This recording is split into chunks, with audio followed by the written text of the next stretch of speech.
भीड़ भाड़ भरे दुबई के पॉश इलाके में जहां रोशनी चमकती थी और हर तरफ चहल पहल होती है, वहीं आदमी अपनी जान बचाने के लिए आखिरी कोशिश कर रहा होता है। लेकिन उसका कातिल उसके सामने खड़ा था, निर्दयी, बेरहम और अपनी बंदूक की नोक पर फैसला करने वाला। गोलियां चल चुकी थी, बदन छलनी हो चुका था, लेकिन कातिल को यकीन नहीं हुआ कि शिकार पूरी तरह खत्म हो गया है। उसने कुछ ऐसा किया जो देखने वालों की रूह तक कांप गया। सड़क पर पूरी भीड़ लग गई, देखने वालों की रूह तक कांप गई। सड़क पर काफी भीड़ भी लग गई। किसी की हिम्मत नहीं हुई कुछ कहने की। जब हत्यारे को पूरी तरह भरोसा हो गया कि उसका शिकार अब इस दुनिया में नहीं रहा, तब वह बिना किसी हड़बड़ाहट के वहां से निकल जाता है। इतनी नफरत, इतना गुस्सा भीड़ में से किसी ने फुसफुसाना। अगर आप सोच रहे हैं कि कातिल इतना बेरहम क्यों था, तो जवाब अतीत में छिपा है। वही पुरानी कहावत, जो बोएंगे वही काटोगे। मरने वाले ने वही मौत पाई जो कभी वह दूसरों को दिया करता था।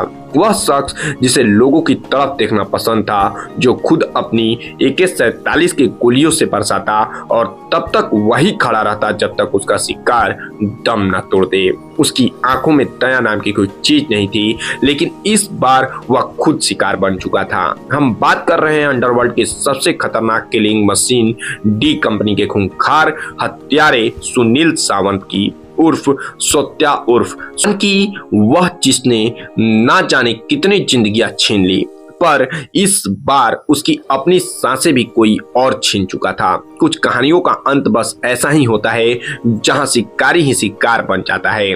गिरगांव की तंग गलियों में कुछ छोटे छोटे लड़कों का एक झुंड अक्सर शरारतें किया करता था और शुरुआत में लोग इसे बच्चे की मासूमियत समझकर नजरअंदाज कर देते थे। लेकिन उन्हीं लड़कों में एक ऐसा था जो बाकी से अलग होता है। ज्यादा शातिर, तेज और सबसे आगे वक्त बीतता गया और उनकी ये शरारतें अब सिर्फ मस्ती तक ही सीमित नहीं रहती हैं। धीरे धीरे ये छोटे छोटी बदमाशियों और एक अलग ही रंग लेने लगी। लड़ाई झगड़े, मारपीट और डर का माहौल अब इनकी पहचान बनने लगा था। जब ये लड़के 15 की उम्र में पहुंचते हैं तो इन्होंने इलाके में अपनी हुकूमत कायम करनी शुरू कर दी। दुकानदारों से जबरन पैसे वसूलना, धमकी देना और मारपीट करना इनका रोज का काम बन गया। और इस गैंग का सरगना वही तेज दिमाग वाला लड़का सुनील सावंत। गिरगांव के लोग अब इनसे डरने लगे थे, लेकिन असली टक्कर तब शुरू हुई जब इलाके में पहले से ही एक गैंग अपना वर्चस्व जमाए बैठी थी। इस गैंग को लीड करता था भाऊ मराठे, जो ना सिर्फ खुद एक बड़ा गुंडा था, बल्कि उसका बड़ा भाई शिवसेना का बड़ा नेता भी होता है। ताकत, पैसा और पुलिस का पूरा सपोर्ट उसके साथ होता है। और जैसा कि कहा जाता है, एक म्यान में दो तलवार नहीं रह सकती। गिरगांव में भी दो गैंग का शांत रहना नामुमकिन था। भाऊ मराठे और सुनील सावंत के बीच अक्सर टकराव होता, लेकिन हर बार नतीजा एक जैसा ही रहता। भाऊ मराठे का पलड़ा भारी रहता और सुनील को झुकना पड़ता। इस बेइज्जती से सुनील के अंदर गुस्से का एक तूफान उमड़ने लगा।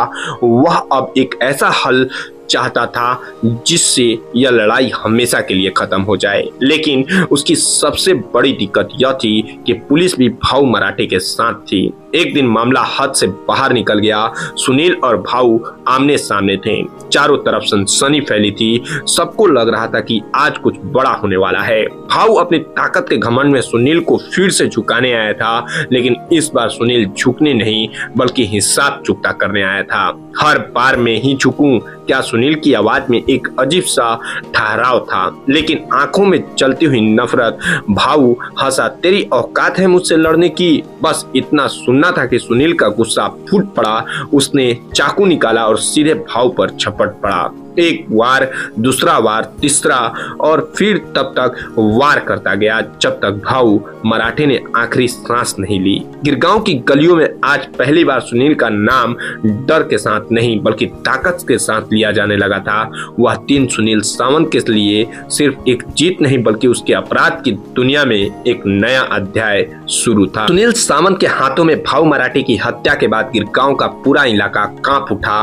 लोग उसके नाम से सहमने लगे। दुकानदार बिना सवाल किए हफ्ता चुकाने लगे और विरोध करने वाला हड्डियां तोड़ दी जाती थी। अब पूरे गिरगांव सुनील और उसके गैंग की हुकूमत में होती है, लेकिन मुंबई सिर्फ गिरगांव तक तो सीमित नहीं थी। दूसरी तरफ हाय खाल्ला में एक और नाम तेजी से उभर रहा था, रामा नायक। उसका गैंग इलाके की हर अवैध गलियों में गहराई तक धंसा हुआ था। जुए के अड्डे, स्मगलिंग, जबरन वसूली, रामा नायक का नेटवर्क हर तरफ फैला होता है। उस दौर में अपराध की दुनिया में कदम रखने वाला नौजवानों के लिए वह एक आइकॉन बन चुका था। जो भी अंडरवर्ल्ड में बड़ा नाम और पैसा कमाने का ख्वाब देखता, वह कहीं ना कहीं रामा नायक को ही अपना प्रेरणा मानता। और सुनील सावंत भी इस मामले में अलग नहीं होता। उसने कई बार रामा नायक के बारे में सुना तो था, उसकी स्टाइल और ताकत को पसंद करता था। उसको अंदर भी वही जलन और वही महत्वाकांक्षा भी मुंबई पर अपना सिक्का जमाने की, उसे खुद को भी किसी बड़े खिलाड़ी के रूप में देखना था। और इस खेल में उसका सबसे बड़ा आइडल होता है रामा नायक ही। इसी दौरान मुंबई का सबसे बड़ा नाम दाऊद इब्राहिम अपने ही अस्तित्व की लड़ाई लड़ रहा था। पुलिस की सख्ती बढ़ जाती है। उसके बाद गुर्गों पर लगातार दबाव बनाया जा रहा था और हालात इतने बिगड़ चुके थे कि उसे अब मुंबई छोड़नी ही पड़ी। दाऊद ने अपने पूरे ऑपरेशन को दुबई शिफ्ट करने का फैसला कर लिया।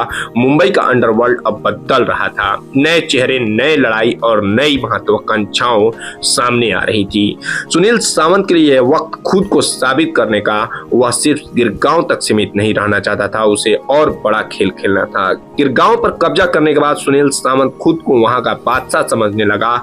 इलाके के हर अवैध धंधों पर इसका कंट्रोल था। हर सौदा उसकी मर्जी से तय होता था, लेकिन अंदर ही अंदर उसे यह एहसास भी होता था कि गिरगांव की हदें बहुत छोटी है और असली अंडरवर्ल्ड इससे कहीं बड़ा खेल खेल रहा है। अगर उसे इस दुनिया में सच में कुछ बड़ा करना था तो उसे किसी ताकतवर गैंग से जुड़ना ही पड़ेगा। इसी सोच के साथ उसने मुंबई के कुख्यात गैंगस्टर रामा नायक का गैंग ज्वाइन कर लिया। दूसरी तरफ दाऊद इब्राहिम मुंबई छोड़कर जा चुका था। पुलिस का दबाव इतना बढ़ चुका था कि उसे शहर से भागना पड़ा, लेकिन मुंबई में उसके अड्डे अब भी मुंबई में जारी थे। उसे किसी ऐसे शख्स की जरूरत थी जो उसके लिए शहर में रहकर काम संभाल सके, उसके ऑर्डर के बिना सवाल किए फॉलो करे। सुनील सावंत का नाम जब भाव मराठी की हत्या बाद सुर्खियों में आया तो उसकी चर्चा पूरे अंडरवर्ल्ड में होने लगी। उसकी क्रूरता, हिम्मत और बेखौफ अंदाज ने उसे एक जाना पहचाना चेहरा बना दिया था। दाऊद तक भी उसकी खबरें पहुंची और उसने ठान लिया कि किसी भी कीमत पर सुनील को अपने गैंग में शामिल करना है। उसे ऐसे ही किसी आदमी की तलाश थी जो मुंबई में उसकी गैर मौजूदगी में उसके धंधे को संभाल सके। इस दौरान गिरगांव में सुनील का आतंक चरम पर था। वह हर उस शख्स से वसूली करता था जो किसी भी गैर कानूनी धंधे में लिप्त होता था, चाहे वह स्मगलिंग हो, तस्करी हो, अवैध शराब का धंधा हो या जुए सट्टे के अड्डे। लोग डर के मारे हफ्ते उसे पैसा थमा देते थे, लेकिन एक आदमी ऐसा था जिसने सुनील को पैसा देने से इनकार कर दिया, सत्यवान परब। सत्यवान परब एक बड़ा स्मगलर था, लेकिन उसने खुलेआम सुनील सावंत की धमकियों को नजरअंदाज कर दिया। यह सुनील के लिए एक सीधी चुनौती होती है। गिरगांव के इस नए शेर को किसी ने पहला बार ललकारा था। अब देखने वाली बात यह थी कि सुनील इस चुनौती का जवाब कैसे देता। सत्यवान परब की दिन दहाड़े हत्या के बाद गिरगांव में सुनील सावंत का खौफ और गहरा गया। किसी में हिम्मत नहीं थी कि उसके हुक्म को ठुकरा सके। यह खून खराबा जब दाऊद इब्राहिम तक पहुंचा तो उसने तय कर लिया कि मुंबई में उसके कारोबार को संभालने के लिए सुनील से बेहतर कोई नहीं हो सकता। उसे एक ऐसा ही आदमी चाहिए था, बेरहम, निडर और हुक्म का गुलाम। दाऊद ने सुनील को अपने साथ साथ मिलाने के लिए सीधा न्योता भिजवाया, लेकिन उस वक्त सौत खुद को कट्टर हिंदू मानता था और वह सिर्फ रामा नायक के लिए वफादार रहना चाहता था। उसे एक मुस्लिम डॉन के साथ काम करना बिल्कुल पसंद नहीं था। इसके अलावा उसे दाऊद के ऑफर पर भरोसा भी नहीं था। कहीं यह सिर्फ इस्तेमाल करने की चाल तो नहीं। सौत ने दाऊद का इनविटेशन ठुकरा दिया और रामा नायक के साथ काम करता रहा, लेकिन किस्मत को कुछ और ही मंजूर होती है। मुंबई पुलिस ने एक ऑपरेशन के दौरान सुनील सावंत को गिरफ्तार कर लिया और लॉकअप में डाल दिया। उसे पूरा यकीन था कि रामा नायक उसे बचाने के लिए कुछ न कुछ जरूर करेगा, पर दिन बीतते गए और रामा नायक ने कोई मदद नहीं की। ना कोई वकील भेजा, ना कोई आदमी। यह वही रामा नायक था जिसके लिए सोत्या जान देने के लिए भी तैयार था। लेकिन जब जरूरत पड़ी तो उसने सोत्या को अकेला छोड़ दिया। इस खबर ने दाऊद को सतर्क कर दिया। उसने फौरन अपने सबसे भरोसेमंद आदमी शरद शेट्टी को हुक्म दिया, किसी भी हालत में सौत को 1 घंटे के अंदर बाहर निकालो। और ठीक 1 घंटे बाद सोत्या लॉकअप से बाहर होता है। शरद शेट्टी ने साफ साफ कहा, बेल दाऊद भाई ने करवाया है। यह सुनकर सोत्या कुछ देर खामोश रहा। उसके भीतर गुस्सा था, नफरत थी और सबसे ज्यादा धोखा खाने की कसक थी। जिस रामा नायक के लिए उसने दाऊद का ऑफर ठुकराया था, उसी ने आज उसे बेसहारा छोड़ दिया। लेकिन दाऊद ने उसने बिना कोई शर्त रखे, बिना कोई एहसान जताए उसे जेल से बाहर निकाल दिया। यहीं से सत्या का दिल बदलने लगा। उसने फैसला कर लिया कि अब वह रामा नायक के लिए नहीं, सिर्फ दाऊद इब्राहिम के लिए जिएगा। दाऊद ने उसे अपने गैंग में शामिल कर लिया और जल्द ही सौत का सामना अपने जैसे ही एक दिलेर आदमी से हुआ, अनिल परब। संयोग की बात यह थी कि अनिल और सोत्या दोनों महाराष्ट्र के कोंकण इलाके से थे और मजे की बात यह थी कि खुद दाऊद भी वहीं से ताल्लुक रखता था। यही वजह थी कि दाऊद की गैंग में महाराष्ट्रियन लड़कों की अच्छी खासी तादाद थी, जबकि पठान गैंग में उत्तर भारत के पठान मुसलमानों की भरमार थी। दाऊद को अपने नए भरोसे आदमी की वफादारी पर रखनी थी। उसने सोत्या और नील परब को उनका पहला मिशन सौंपा, पठान गैंग के गढ़ में घुसकर उनके सबसे मजबूत ठिकानों पर हमला करना। यह सिर्फ एक लड़ाई नहीं थी, बल्कि पूरी मुंबई में दबदबा कायम करने की जंग होती है। और अब सौत का असली इम्तिहान शुरू होने वाला था। इस हत्याकांड के बाद मुंबई का अंडरवर्ल्ड हिल जाता है। पठान गैंग जो अब तक बेखौफ थी, पहली बार हिलती नजर आई। करीम लाला के खास आदमी छेन्नू और पप्पू को दिन दहाड़े उनके ही इलाके में नाग पापड़ में मार दिया गया था। यह वही इलाका था जहां पुलिस भी बिना सोचे समझे कदम रखने से डरती थी। लेकिन सोत्या और अनिल परब ने न सिर्फ वहां घुसकर शूट आउट किया, बल्कि किसी को भनक तक नहीं लगने दी। मुंबई में अब सिर्फ एक ही बादशाह रहेगा, दाऊद इब्राहिम। यही वह संदेश था जो डी कंपनी इस हिट के जरिए देना चाहती थी। इस मर्डर के बाद सुनील सावत उर्फ सोत्या और अनिल परब का नाम अंडरवर्ल्ड में गूंजने लगा। पहले कोई उनका नाम भी नहीं जानता था, लेकिन अब यह वही लड़के थे जिन्होंने दाऊद का ऑर्डर पूरा करके पूरे शहर में सनसनी मचा दी। दूसरी तरफ करीम लाला आग बबूला हो गया। उसने कसम खाई कि वह इसका बदला जरूर लेगा। पठान गैंग ने अपनी ताकत फिर से इकट्ठा करनी शुरू कर दी। अब मुंबई के अंडरवर्ल्ड में 2 सबसे बड़े नाम सामने आने लगे थे। एक तरफ डी कंपनी का सरगना दाऊद इब्राहिम और दूसरी तरफ पठान गैंग का असली बॉस करीम लाला। लेकिन इस हत्याकांड का असली असर तब दिखा जब पुलिस ने इस मामले की जांच शुरू की। मुंबई क्राइम ब्रांच के हाथ अब सोत्या और अनिल के गिरोबान तक पहुंच सकते थे। सवाल यह था, क्या वे इस शिकंजे से बच पाएंगे? और सबसे बड़ा सवाल, क्या करीम लाला वाकई इस कत्ल का बदला ले पाएगा? फिर यह सिर्फ डी कंपनी का अंडरवर्ल्ड राज की शुरुआत थी। मुंबई के जागेश्वरी इलाके में एक जमीन के टुकड़े ने 2 बड़े नामों के बीच जंग छिड़ दी। रामा नायक और शरद शेट्टी आमने सामने आ चुके थे। हुआ यूं कि एक बिल्डर ने अपने प्रोजेक्ट के लिए उस प्लॉट को खाली कराने का जिम्मा लिया। पहले रामा नायक को सौंपा था, लेकिन बाद में शरद शेट्टी भी इस मामले में कूद पड़ा। उसने बिल्डर को अपनी तरफ करने की कोशिश की और यहीं से मामला गर्मा गया। यह झगड़ा इतना बढ़ा कि खबर सीधी दाऊद इब्राहिम तक पहुंची। दाऊद ने दोनों को दुबई बुलाया, बड़े माफिया स्टाइल में दोनों को आमने सामने बिठाया, ठंडे दिमाग से पूरी बात सुनी, फिर ठहर कर सिर्फ एक फैसला सुनाया, रामा इस प्लॉट से दूर रहो। रामा नायक ने वहां सिर हिलाकर हामी तो भर दी, मगर उसके अंदर का बागी शांत नहीं हुआ। वापस मुंबई लौटते ही उसने बिल्डर से फिर से संपर्क किया और दोबारा दखल देने लगा। यह सीधे सीधे दाऊद को बात ठुकराने जैसा था। शरद शेट्टी को एक खबर लगी तो वह गुस्से से आग बबूला हो गया। उसे लगा कि रामा नायक अब खुलेआम दाऊद की हुकूमत को चुनौती दे रहा है। यह वही पल था जब डी कंपनी में दरार पड़ गई। रामा नायक अब दाऊद से अलग हो चुका था और सुनील सावंत ने बिना वक्त गंवाए दाऊद के साथ जाने का फैसला कर लिया। अब मुंबई गलियों में खून बहाने की होड़ शुरू हो जाती है। दाऊद को पता था कि रामानायक का खेल खत्म करना जरूरी है। उसने सुनील सावंत को साफ हुक्म दिया, राजन की हर बात फॉलो करो। अब छोटा राजन के इशारे पर मुंबई की सड़कों पर खूनी खेल शुरू हो जाता है।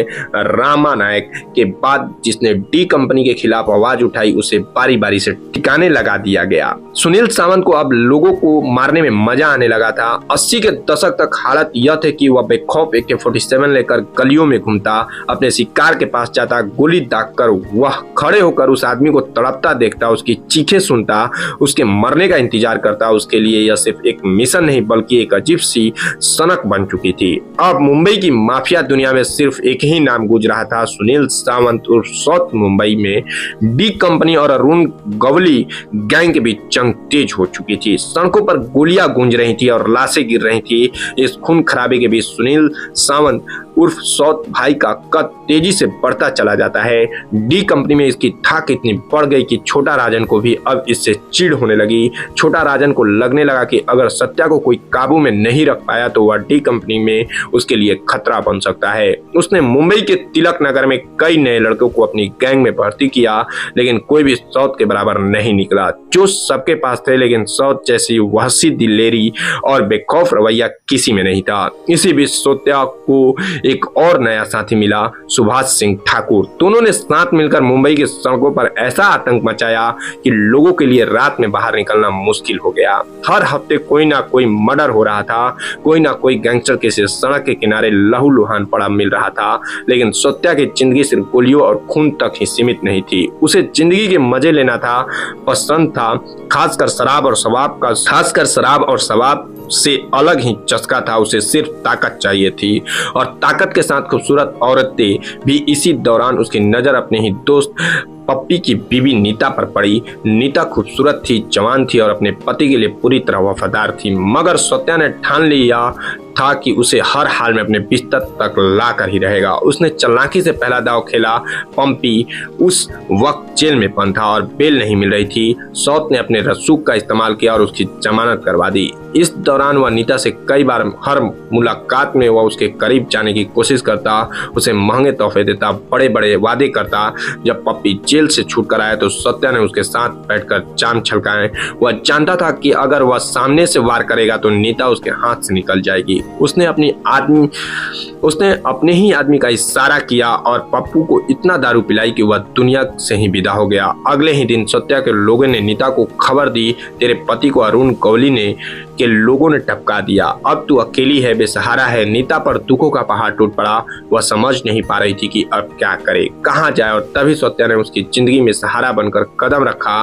मैं हूं ना, तुझे किसी चीज की कमी नहीं होने दूंगा। नीता जब अब अकेली थी, लाचार थी, धीरे धीरे सत्या की तरफ खिंचती चली गई और फिर एक दिन वह उसकी रखैल बन चुकी थी। टी कंपनी में साउथ का कद इतना बढ़ चुका था कि छोटा राजन को अब अपनी ही गैंग में पराया महसूस होने लगा। वह देख रहा था कि दाऊद का झुकाव सत्या की तरफ बढ़ता जा रहा है और यह बात उसे खटक रही थी। इसी दौरान मुंबई में एक बड़ी वारदात हुई, थापा की हत्या। थापा जो शिवसेना का नेता था और मटके का धंधा चलाता था, छोटा राजन के लड़के के निशाने पर आ गया। जब छोटा राजन के आदमियों ने उससे हिस्सा मांगा तो थापा ने साफ मना कर दिया और इसी इनकार की कीमत उसे अपनी जान देकर चुकानी पड़ी। छोटा राजन के लोगों ने दिन दहाड़े उसे गोलियों से भून डाला। ये खबर आग की तरह फैली और सत्या को यह बात बहुत खटक गई। थापा की हत्या सिर्फ उसे ही नहीं बल्कि दाऊद इब्राहिम को भी पसंद नहीं आई। अब डी कंपनी के अंदर ही फूट पड़ गई।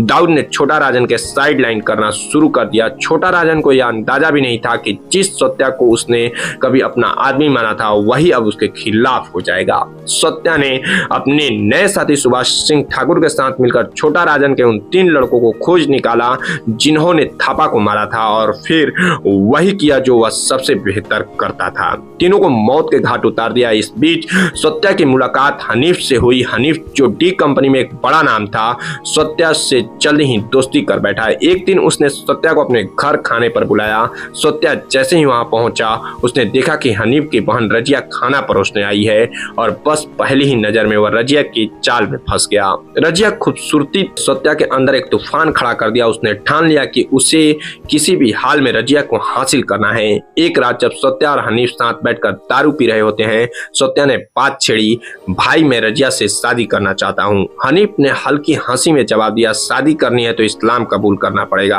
भाई सौत के लिए यह कोई मुश्किल फैसला नहीं था। उसने एक झटके में अपना नाम और पहचान बदल दी। सुनील सावंत से सुलेमान बन गया और फिर रजिया को अपनी पत्नी बना लिया। लेकिन सत्या को लगा था कि यह सिर्फ उसका फैसला है। उसे अंदाज नहीं था कि नीता जो अब तक उसकी रखैल बनकर रह रही थी यह सब बर्दाश्त नहीं करेगी। नीता ने विरोध किया। उसने सत्या से सवाल किए मगर सत्या अब नीता को अपनी जिंदगी से निकालना चाहता था। उसने नीता को उसकी औकात दिखाने की कोशिश की लेकिन सौत शायद भूल गया था कि नीता कोई मामूली औरत नहीं थी। नीता ने वह किया जिसकी सौत ने कभी कल्पना भी नहीं की थी। उसने पुलिस के सामने सत्या के एक एक राज खोल दिए।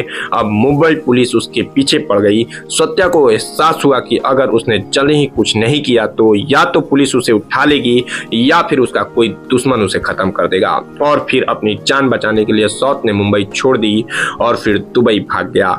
दुबई पहुंचते ही उसने छोटा शकील के साथ हाथ मिला लिया।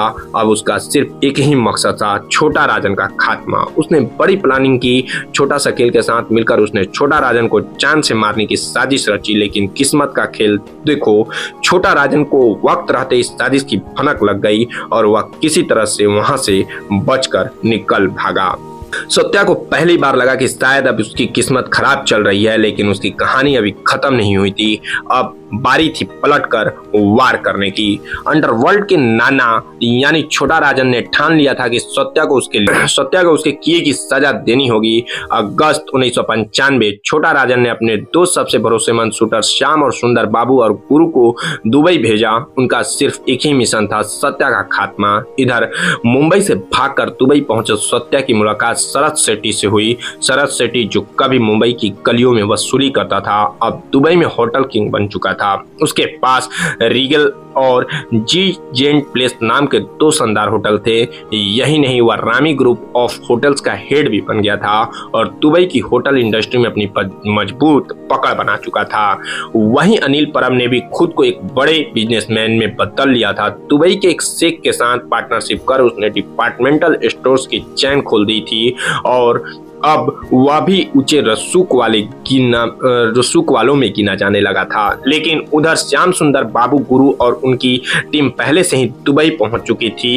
वे सत्या की हर हरकत पर नजर रख रहे थे। सत्या भी अब पहले जैसा नहीं रहा था। जब वह मुंबई में था तो हर वक्त हथियारबंद बॉडीगार्ड से घिरा रहता था, लेकिन दुबई की लाइफ स्टाइल ने उसे लापरवाह बना दिया। अब वह अक्सर बिना सिक्योरिटी के सड़कों पर घूमता था। उसका ड्राइवर शंकर नेपाली जो उसकी हर वक्त परछाई की तरह रहता था, उस दिन कहीं और बिजी था और यही सौत की सबसे बड़ी गलती थी। सौत दुबई में पूरी तरह बसने की प्लानिंग कर रहा था। वह अपने लिए कोई बढ़िया प्रॉपर्टी तलाश रहा था जहां वह आराम से रह सके, लेकिन किस्मत को कुछ और ही मंजूर था। जिस दिन वह अपने नए ठिकाने के लिए जगह देखने निकला, मौत उसका पीछा कर रही थी। दोपहर के 3:30 बजे सौत दुबई के तूफान होटल के सामने आकर रुका। उसे भूख लगी थी, लंच करने का वक्त हो गया था। वह जैसे ही होटल के अंदर जाने लगा, शंकर नेपाली ने कार पार्क करने के लिए गाड़ी मोड़ दी। तभी सौत की नजर पड़ी, सामने श्याम बाबू और गुरु और पांड्या खड़े थे। उनके हाथों में चमकती गन देखकर सत्या को समझते देर नहीं लगी, आज उसका खेल खत्म होने वाला है। लेकिन यह एहसास अब किसी काम का नहीं था। उसके पास खुद की गन भी नहीं थी। एक धाए धाए गोलियां चली। गोली सत्या के हाथ में लगी। होटल में चीख पुकार मच गई, पुलिस पुलिस पुलिस को बुलाओ। मैनेजर चिल्लाया और दुबई पुलिस को कॉल कर दिया गया, लेकिन सत्या वहां रुकने वालों में से नहीं था। वह जान बचाकर होटल से बाहर भागा।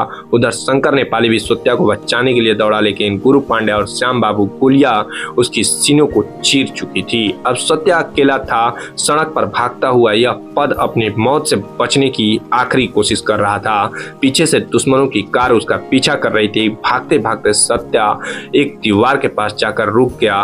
वह पांड्या को घूरते हुए गालियां देने लगा, अबे हराम हरामखोर, सामने आ, अगर हिम्मत है तो। पांड्या ने देखा सत्या के पास कोई हथियार नहीं है। अब उसका डर खत्म हो चुका था। वह धीरे धीरे आगे बढ़ा, फिर एक झटके में अपनी गन निकालकर सत्या के सीने में ताबड़तोड़ गोलियां उतार दी। अभी भी उसका गुस्सा ठंडा नहीं हुआ था। उसने अपनी कमर से चाकू निकाली और सत्या का गला काट दिया। खेल खत्म। सत्या का अंत भी वैसा ही हुआ जैसा वो अपने शिकार के साथ किया करता था। तो दोस्तों, यह थी मुंबई के सबसे खतरनाक शूटर में से एक सौत भाई की कहानी, जो अंडरवर्ल्ड में खूनी खेल खेलने आया था, लेकिन आखिरकार खुद भी उसी खेल का शिकार बन गया। अंडरवर्ल्ड की दुनिया में कोई हमेशा के लिए बादशाह नहीं रहता। जो ऊपर जाता है उसे एक दिन नीचे भी आना पड़ता है। अगर आपको यह कहानी इंटरेस्टिंग लगी हो तो वीडियो को लाइक करें और अपने दोस्तों के साथ शेयर करें। आपका क्या सोचना है इस पूरे किस्से के बारे में? क्या सौत का यही अंजाम होना चाहिए था? नीचे कमेंट करके जरूर बताएं। ऐसे ही सच्ची और सनसनीखेज कहानियों के लिए हमारे चैनल को सब्सक्राइब करना ना भूलें और बेल आइकन दबाएं, ताकि अगली बार जब हम कोई नया वीडियो लेकर आए तो आपको सबसे पहले नोटिफिकेशन मिले। फिर मिलते हैं एक नई कहानी।